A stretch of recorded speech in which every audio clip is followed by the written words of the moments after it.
show for today. We're talking to former Mayor Richard Fulton, and of course, Mayor Fulton, before we had our final commercial break, we were talking about youth and some of the other things that are important in your campaign and you believe will be important in your administration. Let's give you an opportunity over the last 6 minutes that we have here to talk about housing and some of the other things that you believe to be important in the campaign that will sort of separate you from others who would like to occupy the same seat as the mayor of Nashville. Well, of course, in housing, I think we all realize that our public housing developments are much too large, much too many people crowded into a small area. And we are making some progress, I understand, in tearing down some of the units and opening up more space for playgrounds and open space activities.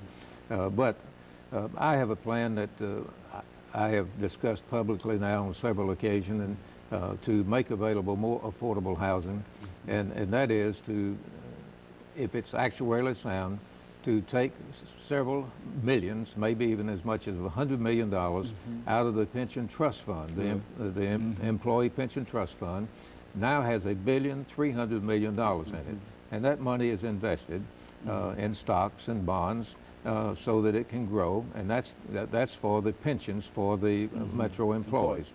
And if it's actuarially sound, I want them to consider taking in the neighborhood of $100 million of that and putting it into mortgages for affordable housing, and that will of course multiply as people pay on their mortgage. That makes available more money.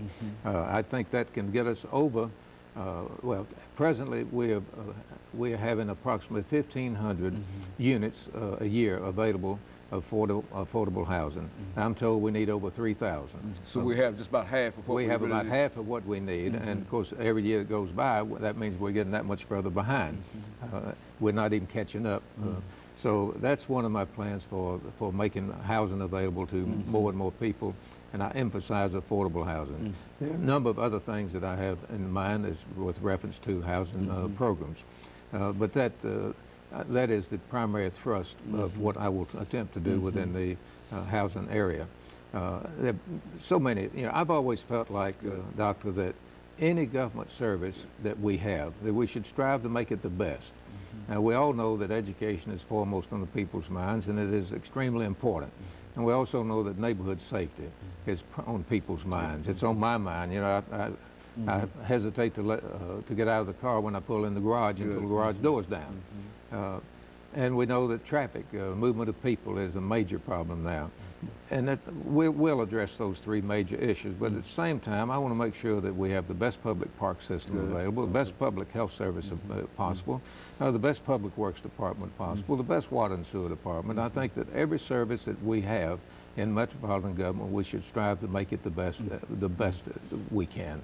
And in reality, we see now in, what you advocated during your administration, your first administration, in terms of downtown development, a number of other things, sports activities, and et cetera. Would that be correct? Yes, I don't like to. I know that I'd like to take credit for things because it takes a team effort to make things happen. And we had good people on boards and commissions. We had good people in the council. And we had a good staff. Good staff had good work habits, and possibly they had good work habits because I'm such a hard worker. Was very few mornings I wasn't at the office by 6:30 when I was mayor, and prior to that, I most likely had been driving around the city, looking and seeing what needed to be done, whether or not it be in North Nashville, east, south, west, whether it was street lights that were not burning, or whether it was potholes in the street, or a dead animal that no one had called to advise the animal shelter to pick that animal up. So. A hands-on kind of hands-on, but still having a vision and having the ability to get the big projects done too. My mother and father taught me at an early age, if I'd watch the pennies a dollar to take care of themselves, and if you watch the little things in government, the big things will ultimately take care of themselves.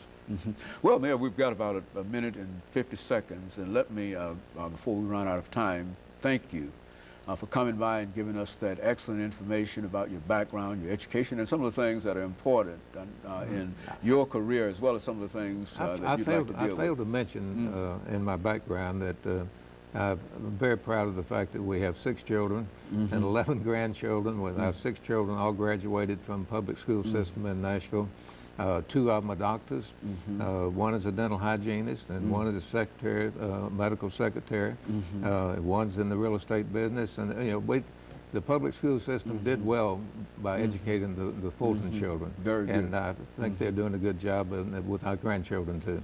Final statement, a minute and 15 seconds, and we'll call it quits for today, Mayor Fulton. Well, the final statement, I think I should certainly, if it's permissible, ask the people to give me their support on August the 5th if they think I'm the best qualified person for the job.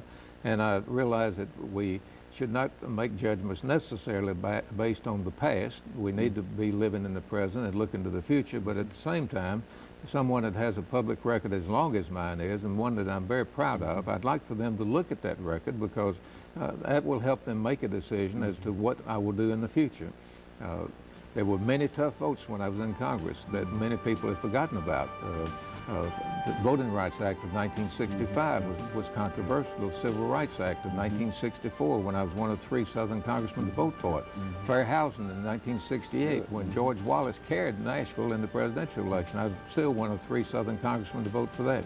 So I'd like for them to go back and look at my record, both as a member of Congress and as mayor, and if they can give me their support, I have the desire, I have the energy, and I have the vision to do a good job. And thank you, Mr. Mayor Fulton, and we'll be back with you next week. Thank you for tuning in this morning. Good morning.